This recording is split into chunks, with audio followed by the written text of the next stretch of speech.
Hello. In this video we're looking at MEI Further Pure 1, the May 2010 paper, question 7, which is on graphs and inequalities.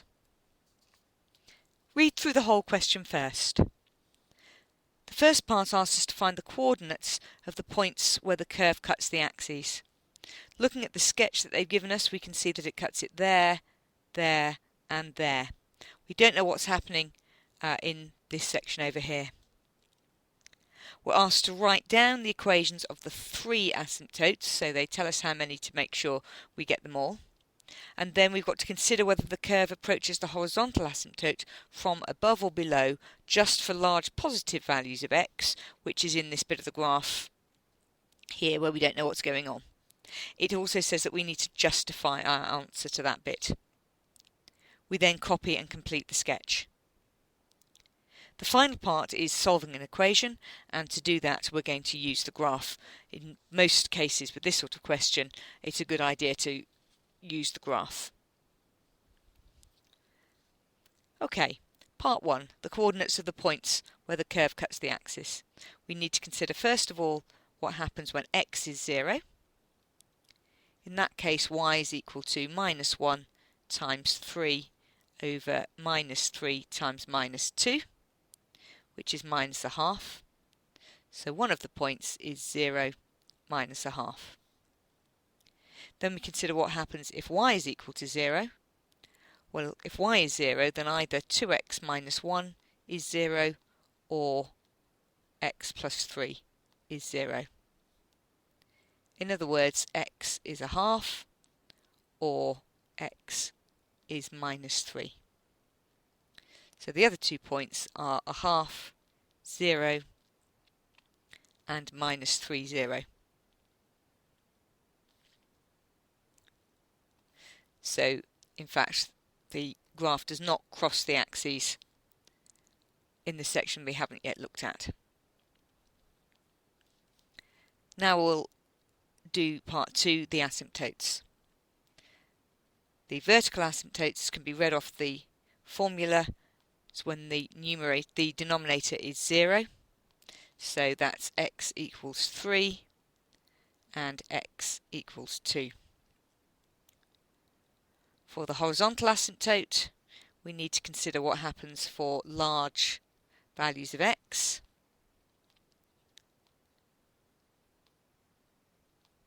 And if x is very large, then 2x minus 1 is more or less the same as 2x, and x plus 3 is more or less the same as x, and so on.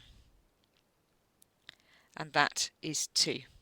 So for large values of x, we've got values close to 2, so the horizontal asymptote is y equals 2. Now we need to consider whether it's approaching 2 from above or below, and the easiest way to do this is to put in a value. So if x equals 100, nice large value, y is equal to 2.15, which is a little bit bigger than 2. So as x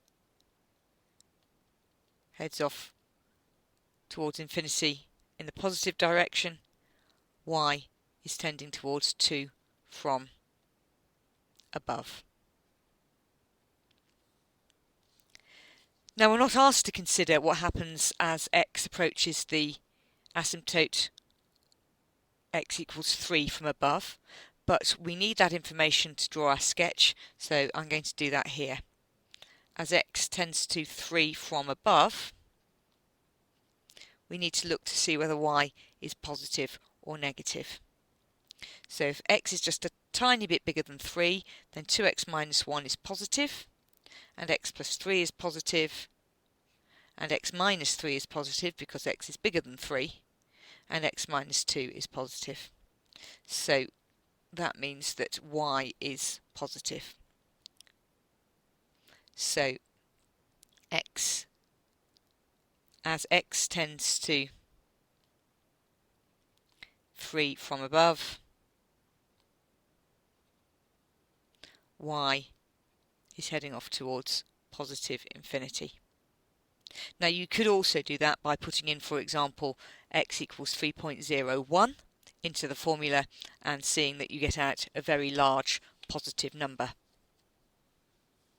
We can now complete our sketch by noting that as x approaches 3 from above, y is large and positive, and when x is large and positive, y is tending to 2 from above. And we can then complete the curve. We should also label the crossing points: 3, 2 for the asymptotes, a half,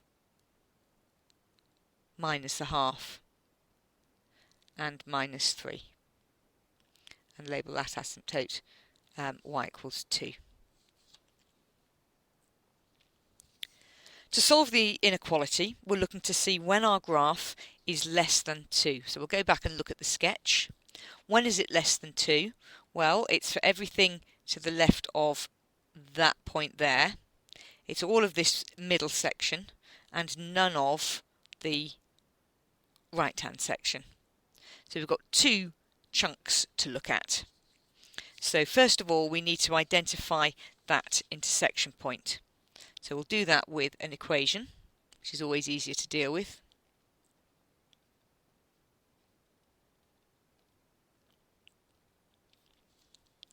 And we have 2x minus 1, x plus 3,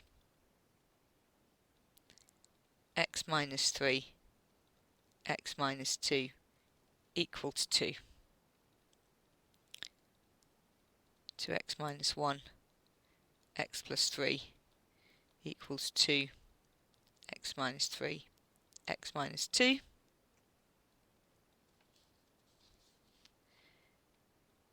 Two x squared plus 6x minus x plus 5x minus 3 plus 2x squared minus 10x plus 12. So that's an equal sign in the middle there. The 2x squareds cancel and we get 15x equals 15. So x equals 1. Let's just check the graph. That looks quite reasonable for an intersection there. So, looking at the graph, y is less than 2 when x is less than 1 or when x is between 2 and 3. The inequality is a strict inequality, so all of our inequalities also need to be strict inequalities. Let's see how the mark scheme works for this question.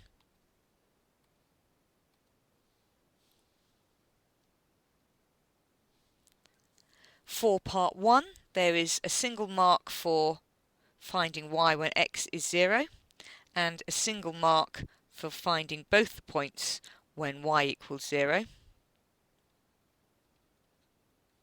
The vertical asymptotes, there is a mark for each, and then another mark for the horizontal asymptote. No working marks at all for any of those, they've just got to be correct. For part 3, a method mark, there must be some evidence. You need to put a calculation in. And an accuracy mark for getting the correct direction. And no marks if there is no evidence. This bit here, there are no marks for this, but omit it at your peril. If you don't check that carefully, you can make mistakes on your sketch. For the completing the sketch, it's only one bit, it's quite small, and there's just one mark for transferring the information that you found correctly. For the inequality, there's a method mark for realising you need to look at that intersection point and get that equation, and an accuracy mark for finding the value of x, and then there's a single mark for each of the 2 inequalities. If you want to find videos of other questions on this unit or on other units, please visit the Further Mathematics Support Programme's website. Goodbye.